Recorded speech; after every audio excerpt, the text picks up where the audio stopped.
Thanks for watching The Instant Reaction. For full episodes of the Cannon Podcast, sign up as a YouTube member on this channel or go to patreon.com/thecannonpod. 60 million down the drain. Guy Harvard scores. Okay, we'll go back to this reaction. George, if I was asked by an alien coming down, coming down from space, and that alien had a particular interest in Arsenal's 2023-2024 season for whatever reason, and they were saying, show me one game that sums up Arsenal this season, that would be it. Incredible moments of individual brilliance, wasteful finishing, somehow still getting it over the line, couple of dodgy moments, refereeing decisions going against us. It felt like the entire apotheosis of our season. We got through it, and we're top of the league. Well, look, I think it was an important game for us today. You could tell how much it meant to Mikel. I think throughout the entire match, there was a level of intensity.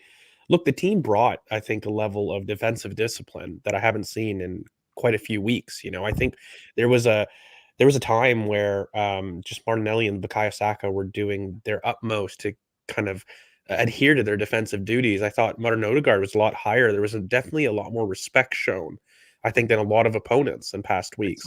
And it was brilliant. And I mean, I think as a whole, the level of intensity from Mikel from the touchline was huge. I just felt like he took it personally last season, and really his record as a whole. He doesn't like this. And look, on the match, it was brilliant. I thought we should have left there thinking it was 4 or 5-0. And you know, look, we let a couple situations go. I think Ben looked tired to me. Ben has looked tired, and Ben looks not right to me. Maybe not right for the top of the show, but I do still wonder about that possible injury, or if we're going to find out at some point once Tommy, say we do sign someone in January, if we hear actually Ben White's undergone a certain small surgery or whatever, I wouldn't be surprised. I do want to pick up on something you said as well, though, that the idea that we're getting it over the line at the minute, and there was a certain level of respect shown to De Zerbi, and I think what's frustrating to me at the minute is it feels as though the main problem is in that front line. The main problem, and again, it's not a problem necessarily. This is the problem. It's when we're so close to where we want to go, we say things like, "Oh, that the problem is this." It's like it's not really a problem, but we're like a few percentages past. And then still coming back to what you were saying about Saka and Martinelli, I still felt that the shackles were just still slightly on them, and I was going, "Can this game get over the line with just a little bit more from freedom?" And it's a couple of percentages, and I know we've spoken about this on the podcast and stuff, but that game today was the game where I felt, this is like, just can we give them a little bit more? I really do wonder. De Zerbi is really great pre-match for Anfield, and kind of the biggest question mark that I had was the press off the build-up. Arguably De Zerbi's teams are probably one of the best in build-up, period. And then I thought Declan Rice, my God, it's tough not to talk about him enough, but he was just incredible. In terms of the first pass into midfield, the amount of times that we almost opened that lane for him to just snap that first-time ball into midfield, and he just explodes through the ranks. And I think, look, this is a boy that I feel confident going to any stadium in the world with and saying, we have a chance to dominate the midfield, and not just a chance, but we likely will. Yeah. And that's a level of aura and confidence that that only comes from special players. Yeah. And the reason I want to highlight that, because it wasn't just him, Martin Odegaard on his birthday, I thought was incredible. When he minimizes his touches, he is a different type of player. And I thought he was confident. He had a little bit about him today for sure, but he was efficient in his touches. And that's what I loved. I thought those two in particular, we won the midfield battle convincingly. Yeah. And I do find it crazy that we only played Brighton at home last in May. Think about how they, of course they don't have Caicedo now, they got McAllister now, but it feels as though Rice really is that difference. Hello, Bhavs. Hello, mate. How we doing? How's Dubai? It's nice. It's nice. I can actually enjoy it now after a win like that. Exactly. What do you think? Yeah, it was a nice performance, man. At halftime, I must have put out a tweet and I must have said, it's insane how dominant we were in this game in terms of XG. I think Brighton had 0 shots on target. And I had a lot of people saying, oh, but we ain't scored yet, so it doesn't matter. I was like, listen, relax. Performance is very good. Goals are going to come. And then when Jesus scored, I was like, okay, man, vindication. But yeah, Kai Havertz scoring a goal is always nice. It just hits different. Like it. Easy win, I'd say. And I think this performance kind of was there from the start. The way we started this game, the aggressive pressing, the aggressive play. I think the Arsenal players wanted to make a statement because of last season. Because the way that in the last few seasons Brighton have come to the Emirates, they've beaten us. I think the Arsenal players wanted to remind them, listen, mate, you're just the seagulls. Relax. And a bit of a G-check, which I love to see. Yeah. Have a look at the stats here from Scott Willis, as always. Thank you so much, Scott. 2.6 expected goals to 0.5. Let's talk about that. That feels like I was expecting a 3.8, maybe even a 4. We had a lot of chances, right? But I think it was just like a shot we hadn't taken yet. So it kind of was a thing where we get into the final part of the pitch and cut it back and then just don't shoot. There was that Odegaard chance right at the start of the second half where we kind of had that, where we get in the right area and try to cut it back and then just don't shoot. But I think, as you can see from the expected threat created, that we were getting, some decent chances. Kind of amazing when you think about their expected goals, when I think most of that should come from the Pascal Gross chance at the end. Yeah. Right? Yeah. And as a whole, really, they did nothing all game. And I think, when's the last time that Robert De Zerbi has taken out 3 players, namely Evan Ferguson, and in such a kind of shake-up after, 60 minutes, 65 minutes it was? Yeah. It was incredible. It wasn't working for them. He started making changes. Obviously, there was the Veltman change, but he started making changes pretty in the second half, maybe 50 minutes, 52 minutes, something like that. It was really early. And that's all that matters, boys. It's all that matters. We could be relegated as long as we win the field tilt competition. That's all that matters. So I do want to come to, let's start talking some individual performances. Martin Odegaard today, on his 25th birthday, I thought maybe one of his best performances in an Arsenal shirt, certainly one of his best in recent memory. I thought he was so, I think Georgie mentioned it, when he reduces his touches, he was so composed, so calm on the ball, so he almost has this ability in the final third to just slow the game down a little bit, assess his options and make the right decision. And I think he used to do that a couple of seasons ago, and I found it really frustrating. But I think now, because we have more time in the final third, someone who's willing to do that is more useful, and I like it more. George, what do you think of Odegaard today? He's brilliant, and he's really becoming an all-phase midfielder. It's something I felt as a role suits him. He's somebody that you shouldn't limit to a particular area of the pitch. I thought that he was getting more freedom in this match. Like when he starts to, it's really bad, but phrasing, if he feels himself, he goes where he wants. Yeah. And that's that's what we need from him. And, I think a lot of people will critique maybe some of the final action pieces, but the work he does in build-up and the calm that he transmits about when to go, when to recycle is a very important quality, because most of our players are vertical or want to go in the front line. What do I mean? Saka is probably the only one that's able to kind of tempo that a bit. But Martinelli is somebody that's really vertical. Jesus is somebody that, despite doing a lot of work, wants to go forward and be vertical. Kai Havertz today was opening up a bit, looking vertical himself. And so I think just Martin Odegaard in general, when he minimizes his touches, he's able to exert a greater influence on the squad, and we really start to see it. And I think that as a whole, all we have to do is make sure that we're getting him in positions that he's able to affect play the most. And when he's able to drop deep, help us get out of places that we struggle with in deeper phases, that's when he's at his best. And when he gets more responsibility in that second phase, I think he shines. And I think he gets more room higher up the pitch when he's allowed that space to run into. Too many times I feel as though earlier on in the season, we had him as the highest midfielder. And what that did, it didn't just clog Saka, but on an individual level, it meant that Martin Odegaard found himself surrounded in a very deep block with a well-defended block. And I think he thrives as somebody, who's probably one of the best finishers crashing the box with space. So he was brilliant, mate. I mean, he's eye-catching in terms of the technical level today. It was on another level. Yeah. Bhavs, I want to come to you on this, because I think this is maybe a good question for you. At some point, are we going to have to transition as fans away from this thing of I feel it when I'm watching the game. I'm going, we're getting so many chances. This feels like another one of those games where we're just going to have so many chances we don't quite get it over the line.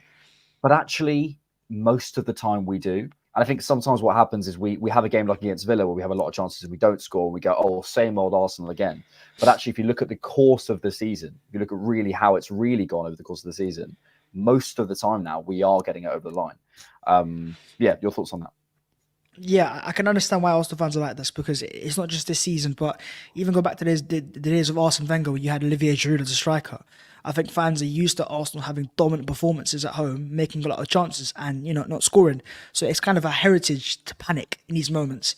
Whereas, personally at half time, I said it earlier, I was very calm. I was like, we're making too many good chances. And I think that's the positive, is before earlier this year, we weren't making those chances. It was a lot of possession with no punch. The punch is there now. It's just about composing yourself a little bit more and just, a lot of big teams make a lot of chances, but they also miss the most chances as well. It's a pretty normal thing. You look at Man City, Erling Haaland is an elite goal scorer, but he also has the highest amount of big chances missed. So as fans, we got to get used to it.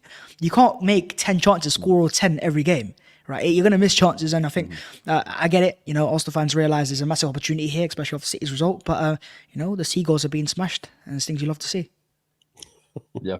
So where it says, I'll set this coach on probability, it's most likely we get it over the line with the way we're playing. And I think that's really it, George, isn't it? It's like, we're seeing now the principles. If you keep doing the same thing, you keep crashing the box in the right way, you keep, approaching your man 1v1 in the right way, you keep, circulating the ball in the right way, eventually it will happen for you. And I think that's, I maybe, as Bhavs was saying, I'm in my head as an Arsenal fan going, we look good, kind of Wenger era, we look good or whatever, but we're never going to get it over the line. I feel like we have moved on from that. Well, to be honest with you, I think in the last 4 to 5 games, I've become personally a lot more confident about our ambitions this season because of the amount of chance creation. The one thing that you had mentioned kind of earlier in the pod about how you could take the aliens bird's eye view of our season, I actually don't know if I would say that we've been creative as a whole. Like, it really has sparked in the last 4 or 5 games. And that's what's really helped for me, because I ironically felt that we had to be super clinical in the beginning phases of the season to make sure that we were winning on these probabilities, because we had brilliant final third control. But I felt like we weren't generating enough big chances or enough clear chances in the opposition. We were restricted to certain zones. And I think that right now, I'm finding a certain level of creativity from the front line and rotation from the front line that I'm confident if we were to maintain this level of defensive ability and this level of defensive control, as long as we had the chances, I knew we would score. And I don't think we have to be clinical. We talk about taking the next step forward. We all want that marquee kind of forward to come in down the line. We can appreciate that. But I think the big worry for most Arsenal fans approaching this season was, wow, I see this defensive improvement, but what happened to our chance creation? What happened to our ability to access the center of the pitch so fluidly on both sides? Why do we look so stale of ideas in attack? And while I can see us maybe getting into the final third, well, I'm not seeing us generate shots. And so I'm worried.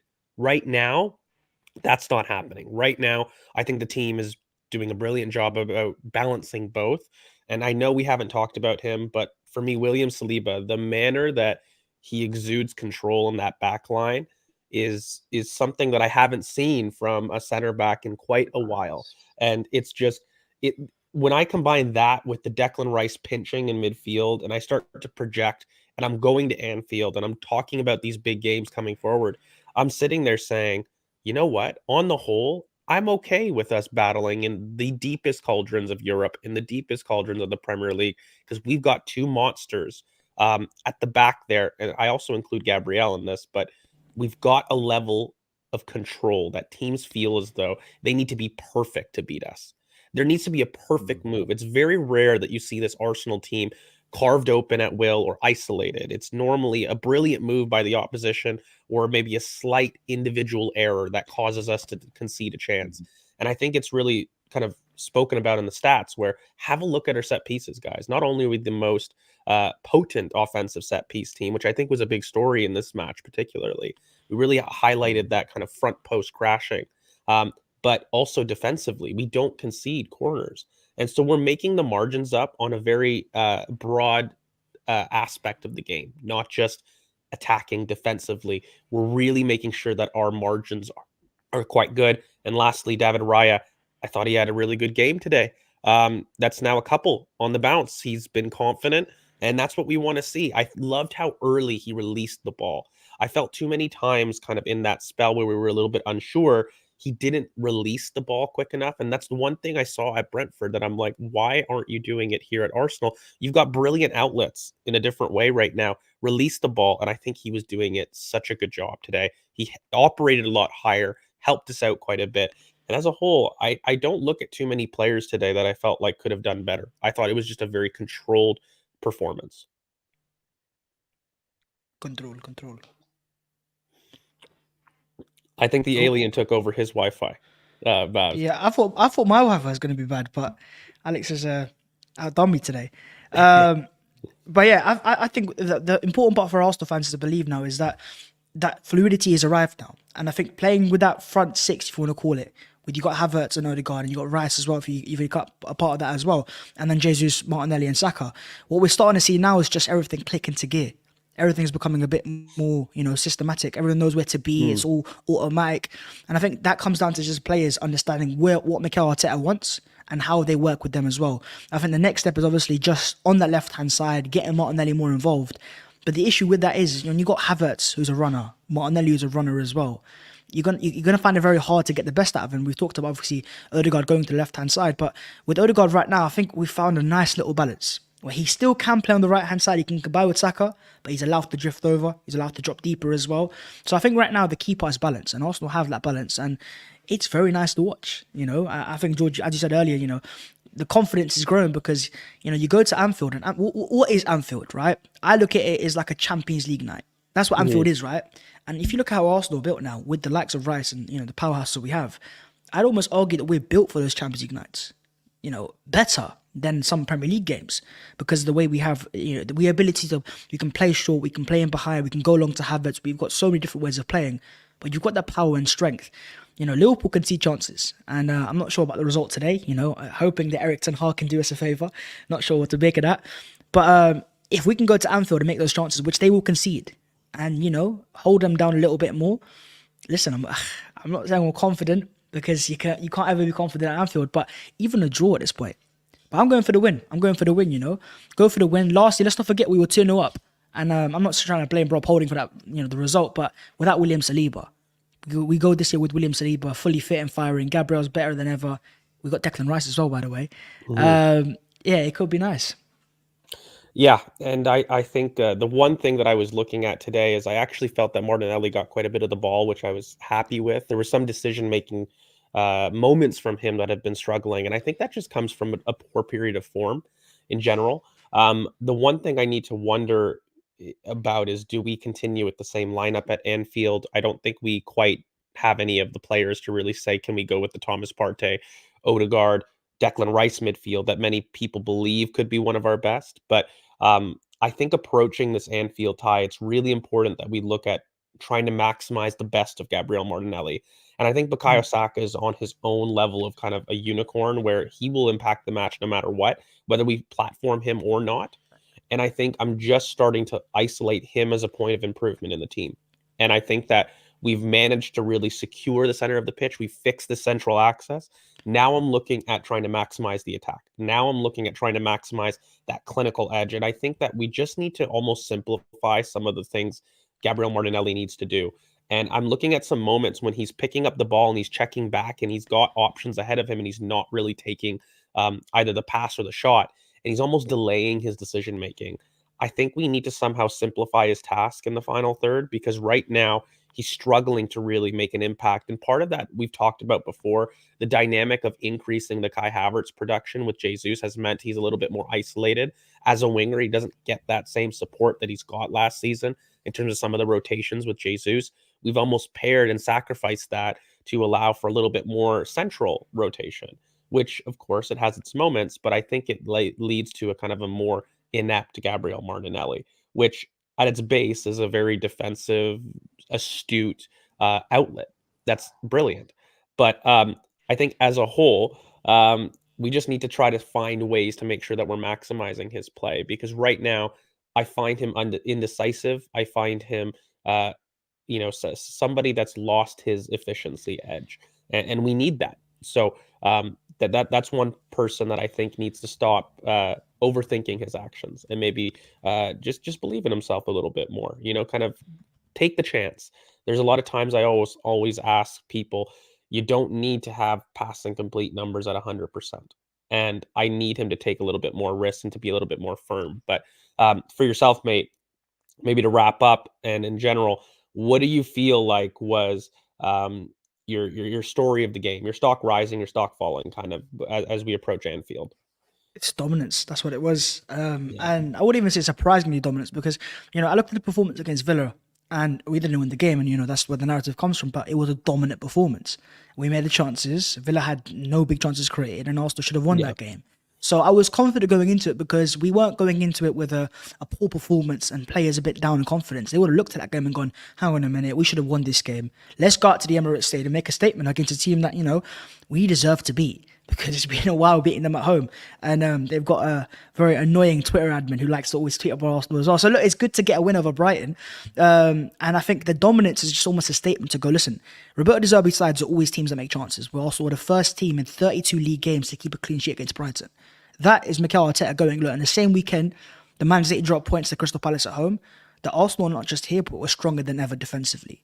And that's a statement on its own, The first team to keep a clean sheet against Brighton in the league this season. Brighton always score goals. They always make chances. They had one chance this entire game. 62nd minute, their first shot on target, and that was offside, by the way. So, look, that level of performance is why I'm very excited. And the fact that not only we're defending well, but also creating chances consistently, playing with more intensity, the fact that Odegaard's now found a role in the team that suits him better, is starting to slowly click into gear. But as Arsenal fans, we've been there before. We saw this last season. And so I think, if anything, we can see now we're more prepared in terms of, how we are playing, the sustainability of the team. And it's not reliant on pure individuals. It's a real system, collective performance. And yeah, Anfield's it's interesting because, you can't ever be too confident, but I am confident because I trust this team. I trust the individuals, the characters. And when you've got that £105 million beautiful man in midfield, I'm always going to believe anything's possible. I mean, I think Arsenal fans might not know this, but last year, Declan Rice put in a masterclass at Anfield, West Ham. So he can go to a ground like that and do it. And that ability to drive the ball forwards, it's just beautiful, isn't it? You see in the second half, he just drift past the man and just burst forwards. I'm looking at it going, wow, I just, what a player. Thank God he plays for Arsenal. Thank God indeed. And I think this is the point when Alex would be like, we will be there. And that is the horrific impression. We will be there. That we will try to be. And you know what, guys? I think this was a brilliant day, a brilliant match for us fans. And I think we finally got one over Brighton. Nobody more happy than Mikel Arteta, I feel, on the sidelines. And we move. We go to Anfield next. We will probably be back with another podcast for you guys tomorrow. We will talk about this in a little bit more tactical detail and also previewing the Anfield. That's a big game. It could be a title decider. We've talked how important December could be as a whole. But guys, thank you so much for sticking with us. We appreciate all your support. Make sure you guys like, comment, subscribe before you guys head out. And we will catch you guys on the next one. Thank you so much and have a great weekend, guys. Peace. Peace.